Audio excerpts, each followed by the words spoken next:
Diyos, nagpasalamat kami Ginoo ning panahon nga tulukagon. Salamat Ginoo sa panagiusan ng isang Lord dining adlaw dining ang pagkapuson Lord mo ang training sa student training. Para dahil kita lang Ginoo mo kay pasalamatan tungkol na kanunay nagauban sa katapsanan ng isang Lord sa kanang activity karon nga adlaw. Ako mga pag-apuamahan ikaw magauban ka namo magapahilayo sa tanan matang sa disgrasya. Proteksyon kami Lord sa tanan ng pagkabuhaton karon kauban ang mga mahigugmaon ng officers Pag-ikan mo sa iyo ang isip ang sakman at ang nakawin. Lord, hindi sa companies, suspended training, masigat mo na kung ikunawat mo malakpak kanino. Dagang salamat ng ayun kami. Subject, Regular Service Unit Training Program, Calendar Year 2024. Lieutenant Colonel Sir, as the Operation and Training Serve Level Officer CDC, I have the honor to present to you 135 participants of companies of Servant Training Serve. Recommend that the serve training be closed effectively by the authority vested in me as the Training Director and the CDC Director of 11 Offers. I hereby declare the company sustainment training close effective today. Congratulations to everyone. So every year, kinakandak na ito ng sustainment simply because kailangan mo i-sustain sa mga lectures and practical exercises bilang isang infantryman. Nga naman, ikaw mo man ang tawagon sa regular forces pag kulang na ang regular. Diba? Total force. Kabilang na kayo sa total force. Sino-sino yung total force? The regular force and the reserve force. Kayo yung reserve force. Hindi natin alam, mag-expart anytime ang external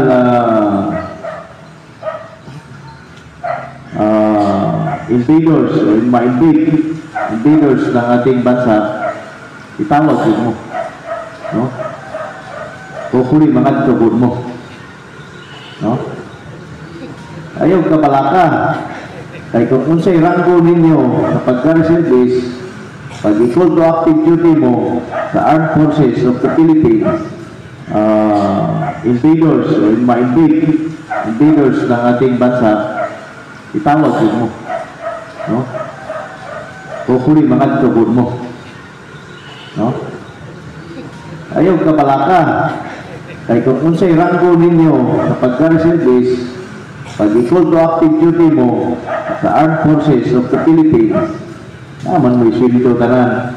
Kung corporal yung ranggo sa reservice, pag equal to active mo, gina na, nag-aaral ng armas, na may sweldo sa gobyerno na corporal po.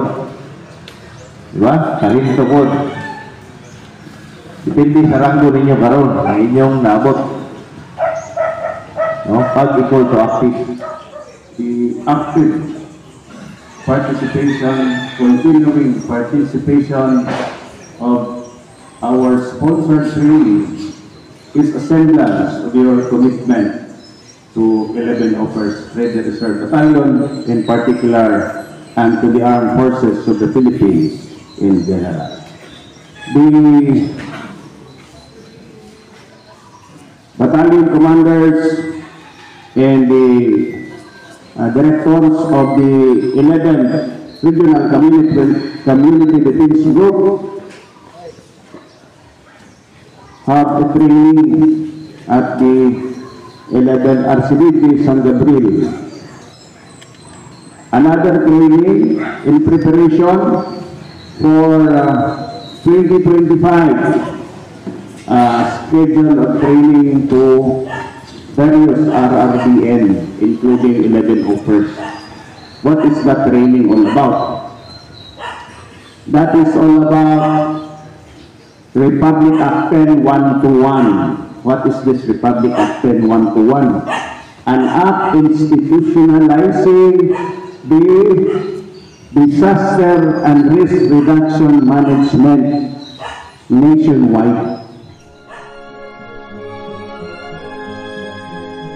Ay naman pa wala na, sampit sa wawawi. Daghan kayo namatay.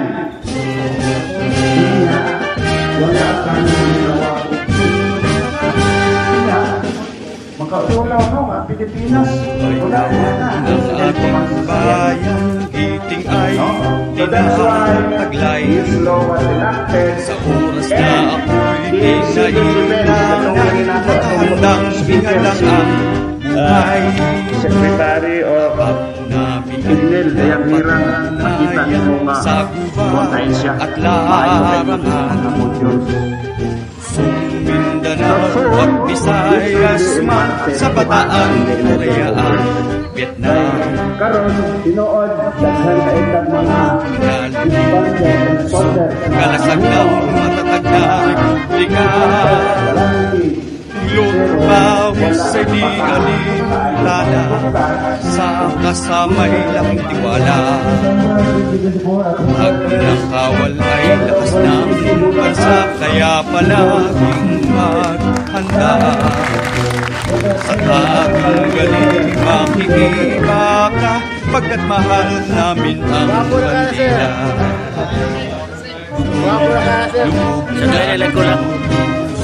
Kalasag ng matatag na Republika, lupawis ay di alintana, sa kasamay lang tiwala. Tag ng kawal ay lakas ng bansa, kaya palaging maghanda. Sa ating galing makikibaka, pagkat mahal namin ang bandila.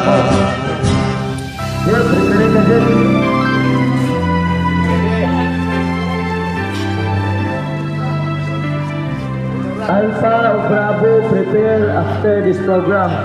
So, Ko'y tanging ikaw, Pilipinas kong mahal, ang puso ko at buhay man sa iyo'y ibibigay.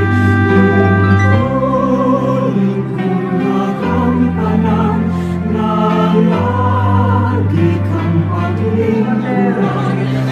Sonia!